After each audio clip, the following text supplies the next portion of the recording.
नमस्कार. आज आपण ह्या डाळिंब प्लॉटमध्ये जो उभा आहे ह्या डाळिंब प्लॉटचं तुम्ही सेटिंग बघू शकता. सेटिंग कशा पद्धतीने झालंय ते बघू शकता. 2 वर्षाच्या झाडाच्या मानानं सेटिंग आज मोठ्या प्रमाणावर आहे की ह्यातलं थोडं कमी करायला पाहिजे होतं. का तर जास्त सेटिंग झाल्यामुळे साईजला थोडं कमी राहिले. जर माल कमी असता तर अजून साईज झाली असती. हे सेटिंग होण्याचं कारण म्हणजे ह्या बागेला ग्रीन प्लॅनेट बायो प्रोडक्टचं हे ब्लूम हे चौकी अवस्था असताना 3 वेळा याच्या 3 फवारण्या केलेल्या आहेत. त्यामुळं ह्या झाडांना जी निघालेली कळी आहे ही लांब अशी अंगठ्यागत निघाली आणि ते सेटिंग झाले. का तर हे ऑर्गॅनिक असल्यामुळं माशाला कोणताही धोका झालेला नाही. मधमाशी मोठ्या प्रमाणावर आली आणि बागेचं सेटिंग चांगल्या पद्धतीनं मिळालं.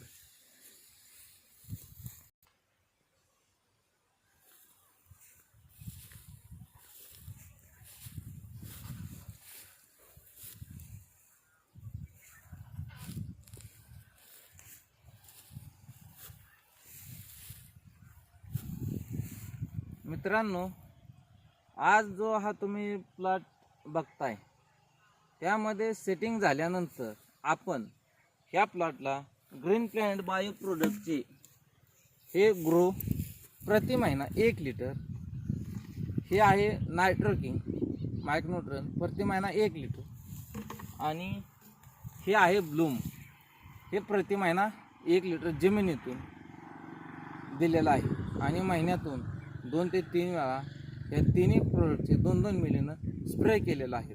त्याचबरोबर आपण पावसाळी वातावरण असल्यामुळं त्यामध्ये जो स्प्रेडॉल 90 का ॲक्टिवेटर हा स्टिकर आहे हा त्यामध्ये 1 बॅलरसाठी 50 मिली वापरलेला आहे.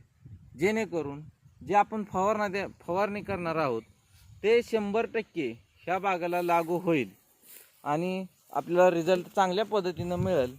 ह्यासाठी आपण ह्यामध्ये स्प्रेडॉल 90 50 मिली हे वापरलेलं आहे. सर्व शेतकऱ्यांना आज एक सांगणं आहे की आपल्याला सेटिंग अवस्थेमध्ये मोठ्या प्रमाणावर अडचण निर्माण होतात. पावसाची अडचण असते, वातावरणाची अडचण असते, मधमाशीची अडचण असते, खाली जमिनीमध्ये मूळ चालत नाही, कुजव्याची अडचण असते. तर ह्यांना सगळ्यांना एकच सांगणं आहे, हे जर प्रोडक्ट वापरलं तर जे आपल्या झाडाची रूट आहे हे चांगल्या पद्धतीने चालतं. खालून जो अन्न घटक घेण्याची ताकद वाढवतं आणि फळाची सेटिंग जास्तीत जास्त आपल्याला मिळते. तर प्रत्येक शेतकऱ्यांनी सुरुवातीला चौकी अवस्था झाली की ह्या प्रोडक्टचा 100% वापर करावा. तुम्हाला 100% रिझल्ट हे चांगल्या पद्धतीने मिळतील. धन्यवाद.